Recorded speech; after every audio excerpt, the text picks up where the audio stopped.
সারা জীবন যে আপনাকে রান্না করে খাওয়ায়, আপনি কি জানেন সেই মেয়েটি অর্থাৎ আপনার স্ত্রীকে যদি আপনি 6 মাসে একদিন রাতে খাওয়ার পর বলেন আজকের প্লেটগুলো টেবিল থেকে আমি নিচ্ছি, তাহলে সে কতটা খুশি হয় জানেন আপনি?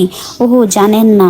সারা দিন যে আপনার বাসায় ফেরার অপেক্ষায় থাকে, আপনি কি জানেন আপনি বাসায় ফিরে যদি তাকে সারাদিন কি কি করেছেন সেই গল্প করেন, তাহলে তার আপনার উপর বিশ্বাস বেড়ে যায় জানেন কি? ওহো, জানেন না মনে হয়। সারা সপ্তাহ একটা শুক্রবারের অপেক্ষায় যেই মেয়েটা অপেক্ষা করে আপনাকে সেদিন সারাদিন কাছে পাবে বলে, আর আপনি সেদিন তাকে বললেন নীল শাড়িটা বের করে পরো তো, আমরা আজ রিকশায় ঘুরবো, সে কতটা আনন্দ পায় জানেন? জানেন না মনে হয়। সারা মাস যে আপনার কাপড় চোপড় ভাঁজ করে ঘরের আলমারিতে রাখে, আপনি কি জানেন আপনি অফিস থেকে ফেরার সময় 2 মাসে একদিন তার জন্য একটা শাড়ি কিনে বাসায় ফিরে তার হাতে শাড়ির প্যাকেটটা তুলে দিলে তার চোখে হাসি ফুটে উঠবে জানেন কি? মনে হচ্ছে আপনি জানেন না বলে। সারা বছর যে আপনার ঘরকে নিজের ঘর বানিয়ে সুন্দর করে গুছিয়ে রাখে, আপনি কি জানেন সেও চায় আপনি আপনার সামর্থ্য অনুযায়ী তাকে সেই ঘরের রানীর মতো সাজিয়ে রাখেন, হোক না সেটা বেলি ফুলের, বকুলের গোল খোপার ফুল। জানেন কি? না না, মনে হচ্ছে না জানেন আপনি। সারা জীবন যে আপনার প্লেটে খাবার তুলে দেয়, আপনি কি জানেন মাসে একদিন যদি তাকে বলেন আজ সব তোমার পছন্দের খাবার রান্না করো, আজ আমি তোমাকে খাইয়ে দিব, মেয়েটা না খুশিতে পাগল হয়ে যায় জানেন আপনি? না, জানেন না। সারা জীবন যে আপনার পরিবারের সেবা করে 6 মাসে একদিনও যদি বলেন চলো আজ তোমার আব্বা আম্মা আর আমরা সবাই মিলে বাইরে থেকে ঘুরে আসি, মেয়েটা আপনার প্রতি সম্মানটা বেড়ে যাবে জানেন আপনি?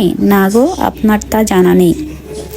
সারা জীবনের জন্য যে নিজের বাবা মা নিজের ছোট বড় শখ আহ্লাদ ফেলে আপনার ঘরে এসে সংসার শুরু করে, সেই বিবাহ বার্ষিকীতে আপনি যদি একটু ভিন্নতার সাথে তাকে বোঝানোর চেষ্টা করেন, সেদিন সে কিছু ফেলে আসে নাই, বরং আগের সম্পর্কগুলোর সাথে নতুন আরেকটা কাছের সম্পর্ক পেয়েছে, তাহলে তার কতটা কষ্ট লাঘব পায় জানেন কি?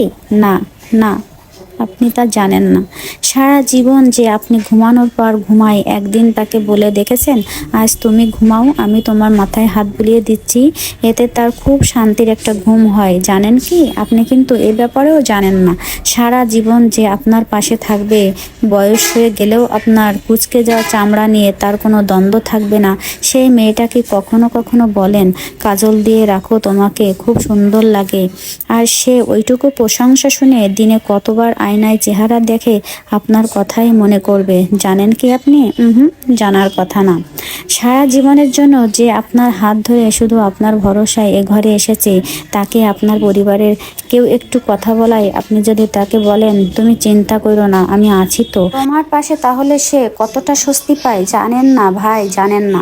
সারা জীবনের সঙ্গীটাকে নিয়ে যদি কেউ বলে তুমি এর চেয়ে ভালো কাউকে ডিজার্ভ করো, আর আপনি যদি বলেন সংসারটা আমার, আমি তার সাথে কতটা সুখে আছি আমি জানি, এ ব্যাপারে কারো উপদেশ আমি চাই না, ওই মানুষগুলোর যেভাবে মুখ বন্ধ হবে, একই সাথে রাতে ঘুমানোর জন্য যখন দরজাটা বন্ধ করবেন, মেয়েটা আপনাকে তার শরীরের সকল শক্তি দিয়ে জড়িয়ে ধরে বলবে ভালোবাসি তোমাকে অনেক বেশি, আমার কোনো নেক কাজের জন্য আল্লাহ তোমায় আমাকে করে দিয়েছে পাঠিয়ে, তাতে অনেক শান্তি।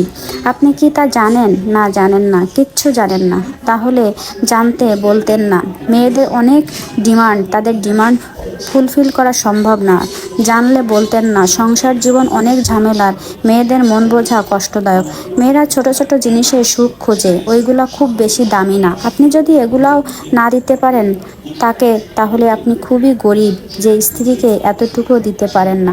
এমন ছোট ছোট গল্প পেতে আমার চ্যানেলটি সাবস্ক্রাইব করে রাখতে পারেন। Tata and take care.